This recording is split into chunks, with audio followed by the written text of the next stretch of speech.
here it is, people. Finally, my overview of Gintama in its entirety, the highs and lows, and everything in between. So let's begin.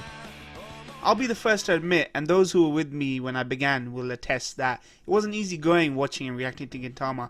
I think for the first 9 episodes, the show was very hard to embrace, with its mixture of goofy comedy that didn't quite hit and was laid on too thick too quickly, or my inability to deprogram myself from other shonens I'd watched in the past like Bleach, Naruto, and One Piece. It really wasn't until the Omebozu arc that I really started to get invested in Gintama, and it's been a solid relationship ever since. While hype for Benizakura arc was strong, I tried to taper my expectations and came away from it pleasantly surprised. This was only a taste of what was to come. When we arrived at the Mitsuba arc, I realized the level of emotional depth and maturity that Gintama could demonstrate, and it was also then that I grew an appreciation for the Shinsengumi, who I had up until that point thought were a bunch of bumbling, inept law enforcement officers. From there on out, Gintama displayed mainly highs, and I still stand by my opinion that 4-3 Gintama had perhaps the best comedy of any era of the show. My favorite episode from 4-3 was episode 113, which was the Nausicaa parody episode. That episode solidified Kondo also as perhaps one of my favorite comedic characters, while 4-3 Gintama also gave me my 2 other favorite comedy characters, Hasegawa, also known as Madao, and my boy Prince Hata, aka Baka Oji. The 4-3 era Gintama had fantastic arcs like Mitsuba, Shinsengumi Crisis, and Yoshiwara in Flames, all of which were in my top 5 until later in the 16-9 Gintama. Now let's move on to 16-9. Now it's my belief, and this may be contentious, but 16-9 Gintama, while much better animated, lacked the balls to the wall humor and diversity of 4-3. I did start to notice repetitive or redressed gags, some forced humor, and more referential humor that perhaps went over my head. With that said, it's nowhere near enough to ruin my enjoyment, and I have discovered some breakout arcs in 16-9, particularly Gintama 2015. I think my least favourite arc in Gintama appeared with the Gintama arc, which I felt didn't quite balance its tone deftly as its forebearers did. Having eventually got to watching the Be Forever Yorozuya film, I did feel that it was a better tribute to Gintoki as the main character than the Gintama arc was. It was unusual but a pleasant surprise that I found I grew quite fond of arcs that initially I thought would not entertain me, like the Renho arc, and I was slightly underwhelmed by others I thought I would really enjoy, such as the Shinigami arc, which I believe would evoke its inspirations more. This is a testament to Gintama's ability to comedically deconstruct genres in pop culture. I believe Gintama is at its best when it's not being referential, for the most part, but when the references hit, they really hit. These range from references to JoJo's Bizarre Adventure, Hunter x Hunter, to Gundam, Star Wars, and the Ghibli movies. However, Gintama by no means uses these as a crutch. Like many had anticipated, Gintama truly struck gold when I watched the Courtesan of a Nation arc. It took everything we loved about Gintama and wove them seamlessly into an arc that not only gave us a much needed exposition on our fearless MC, but also established the politics and the history of the world. It brought together narrative threads that had been established dozens of episodes prior and brought them to a head. Leading up to the Shogun assassination arc, it did feel that the anime, though not a reflection of the manga's pacing, was trying to fit in as much development for certain characters' backstories that had gone unexplored as it could. This made it feel slightly inorganic and more something that arose out of necessity. The quality of the tales were fantastic and were nonetheless very much appreciated coming into the Shogun assassination arc. So what can I say about the Shogun assassination arc? I felt what my views were about Courtesan of a Nation applied tenfold to this arc. This arc was the tying up point for all the threads that had been teased throughout Red Spider, Shinigami arc, and various moments within other prominent arcs.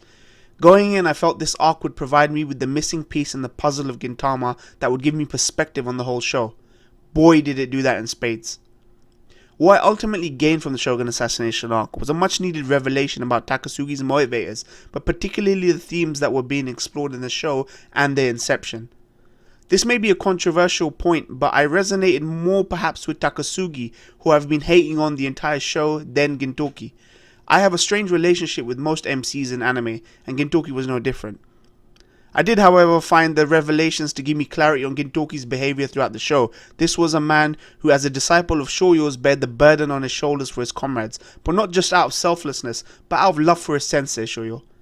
The interesting thing with Takasugi is that I resonate with his feelings towards Gintoki, and his inability to understand why Gintoki didn't kill himself or rebel or swear revenge on the Bakfu or Tendosho. All of which drives his mania. I myself cannot bear to see people suffer in silence, but in turn that makes Gintoki so much more of a compelling character. I actually admire Takasugi wants to destroy the entire world around him, because sometimes in despair we all feel like that about an unforgiving, unchanging world that seems unfeeling, ignorant, and by extension complicit in the atrocities taking place on its soil. To Gintoki, what matters less is the world, but rather the samurai code he carries within him, one that is flexible, one that seeks to empower the weak, much like Shoyo did. Gintoki's samurai code is not rigid and brittle, it is flexible and progressive. That also means Gintoki didn't needlessly thrust himself into near-death situations, looking for a death that Shoyo would not have wanted for him. I feel as though Shoyo's teachings have a lasting legacy that carried on into the present. I see a lot of Shoyo in Shige too, and that is because of his interactions with Gintoki over the course of the show. The arc ended rather fittingly with the Shinsengumi losing someone they saw as a master, a mirror to the loss of purpose the Joy Patriots suffered during the Old War. Shoyo taught of a world of samurais without masters. The Shinsengumi had now been left without a purpose either, and I thought this was a fitting way to segue into the next arc, Farewell Shinsengumi. The Shinsengumi no longer had a cause to swing their swords for, but this put them in a unique position where they were truly made equals with characters like Zura and Gintoki, which brought them closer together. The difficult decision that the Shinsengumi had to make, particularly Kondo Isao and Vice Chief Hijikata, all mirrored those that the Shoyo and Gintoki had to make. It's particularly noticeable in this arc how many characters have ideological equivalent or opposite counterpart characters in other factions. Sogo and Kagura, Kondo and Shoyo, Gintoki and Hijikata, Sasaki and Matsudera, the list goes on. What Farewell Shinsengumi benefits from was that we had spent a lot of time with the Shinsengumi, so their crisis was something we could get more invested in than the Joy Patriots, whose backstory had been relegated to disparate sections amongst numerous arcs beforehand. Further into the arc, we saw development of noble men, particularly Sasaki. These I felt were perhaps the stronger but also the weakest parts of the arc. Strong because Sasaki seemed to play a similar role that Takasugi played in Shogun Assassination, and it gave us clarity on why he would have aligned himself with someone like Takasugi. It also placed him intimately with the history of the Shinsengumi in the show, which was only alluded to by dialogue between the Shinsengumi members in the Thorny arc. Telling us this far into the show just how intimately he was tied to the Shinsengumi's history felt contrived. Another misstep with Sasaki was they did what I felt is a weakness for Gintama overall.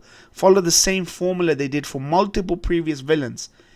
Make them nefarious and cold, but give you a small flashback to contextualize them. Make you feel sorry for them and then kill them off. Those were enjoyable the first 4 or 5 times they did it, but for Farewell Shinsengumi, unfortunately, it didn't hit as much as it should have. Perhaps these are the pitfalls of binge watching. The most important part for me were the Shinsengumi themselves and the uniting effect that the new illegitimate puppet government had on adversarial factions who had once been enemies. It is no surprise that I felt for characters more that had been organically developed throughout the show. With all that said, Farewell Shinsengumi sits above the Shogun Assassination arc because of the shocking revelation that rumors of Shoyo's death had been greatly exaggerated. It created new and exciting questions, particularly those about the Yatagara's faith.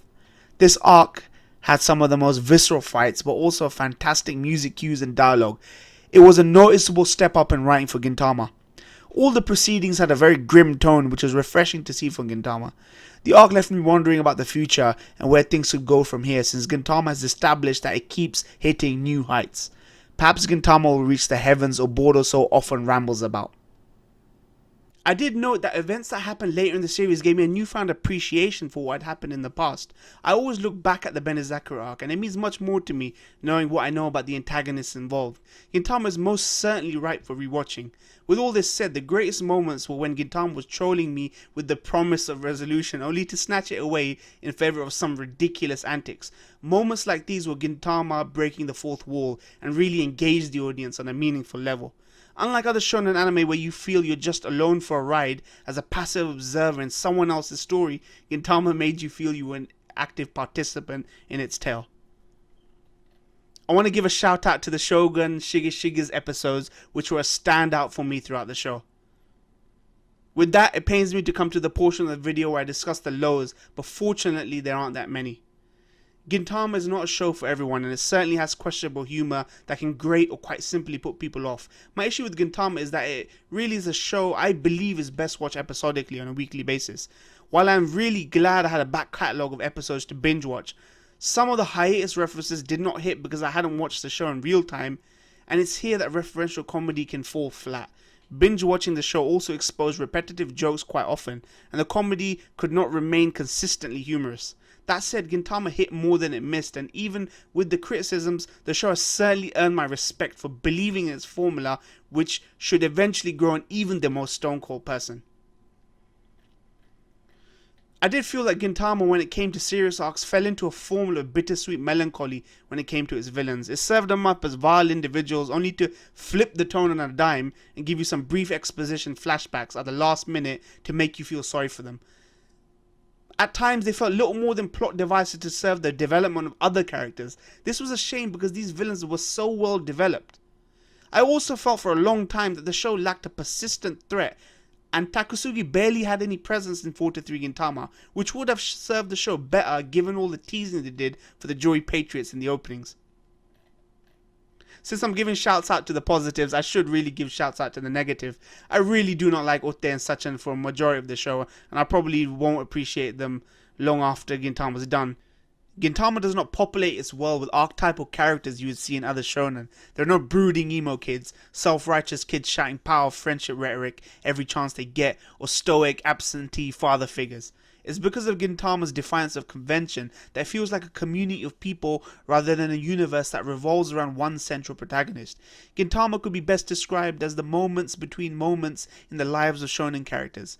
You witness them at their worst, their most flawed and most silly, and it's these imperfections that round out people.